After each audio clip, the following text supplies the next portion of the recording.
how did the Prophet ﷺ spend time with his wives in terms of races and etc.? طيب.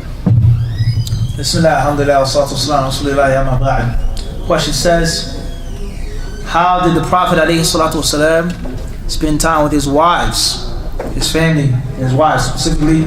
Did he race with them, play with them, so on and so forth? Some months ago, maybe February, maybe December, we did a lecture. We was at Piscataway, New Jersey, MC, on the Prophet ﷺ's life in his household. How the Prophet ﷺ lived and dealt with those who were in his house, his home. This is on the channel, I believe. That the lecture on Mus'ab ibn Umair radiyallahu anhu.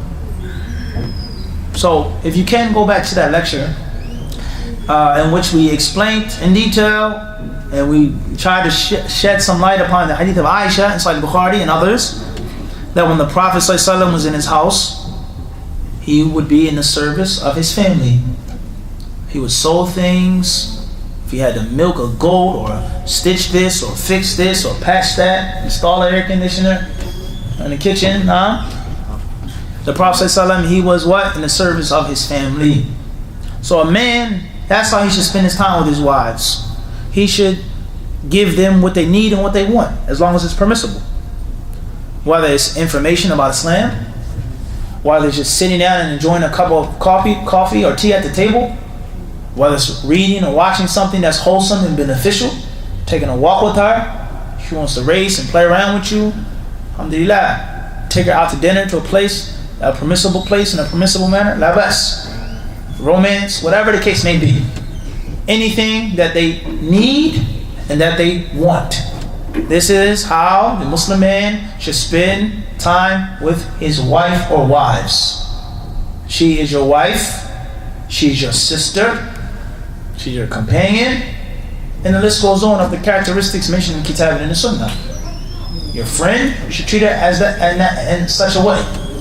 So therefore, it's very important, first and foremost, for a man to spend as much time as he can with his wife or with his wives. Very important. Quality time, very important in Islam. And when you do spend time with them, it has to be what? Quality time.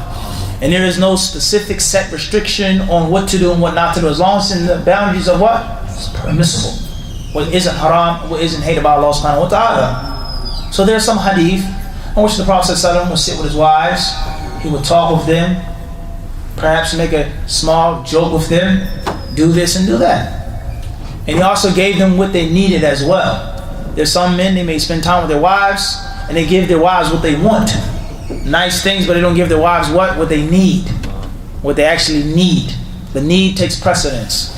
Business before pleasure, as we said. So the hadith of Aisha, it tells us the Prophet ﷺ used to sew and stitch. في مهنة أهله وفي رواية خدمة أهله, in the service of his family. And keep in mind whom we're talking about here, brothers and sisters. It's not an average man. This is the Rasul of Allah, Rabbul Alameen.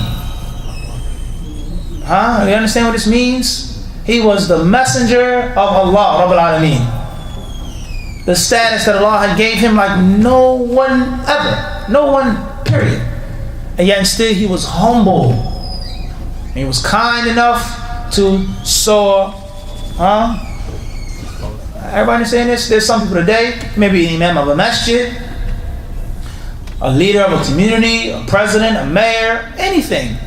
And he has no time for it. I'm busy. Can't you say I'm busy?